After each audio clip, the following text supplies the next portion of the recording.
Kui sa kõnnid tänaval ja näed seal nutmas võõrast last, siis kuidas sa käitud? Kas sa kõnnid sealt kiirelt mööda ja pöörad oma silmad ära just sellepärast, et teie pilgud ei kohtuks? Või sa hoopis peatud, laskud tema tasandile ja küsid tema käest, mis on juhtunud ja kas sa saaksid kuidagi teda aidata?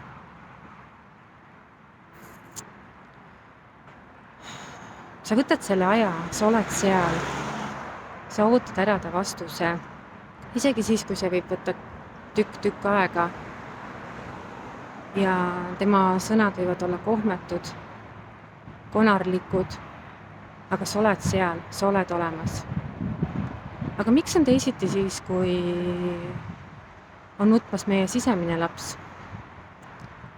Miks me ei pööra sellele tähelepanu? Miks me ei kuula seda, kui kutse tuleb seespoolt? Miks me teeme selle nutu, selle appikarje ja selle valu nähtamatuks? Väline maailm on meie sisemise maailma peegeldus. Ja kui keegi nutab väljast, palub abi, siis tegelikult see on see koht, kus sina nutad seest ja sul oleks vaja abi. Sul oleks lihtsalt vaja võtta aega, lihtsalt peatuda korraks, võtta aega ja küsida endalt, mida sul on vaja.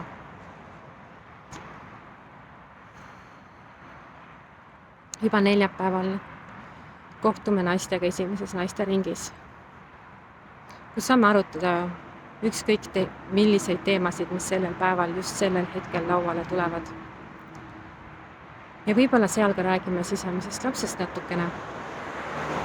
Ühesõnaga neljapäeval ja Eesti aja järgi on see aeg, millal me kohtume, on 19:30.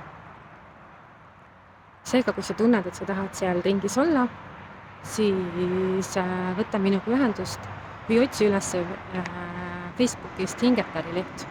Ja tänaseks hetkeks on ka loodud Hingetari naiste ruum, et võib-olla sa leiad juba selle lehega ülesse ja sinna tulevad täpsemad juhised.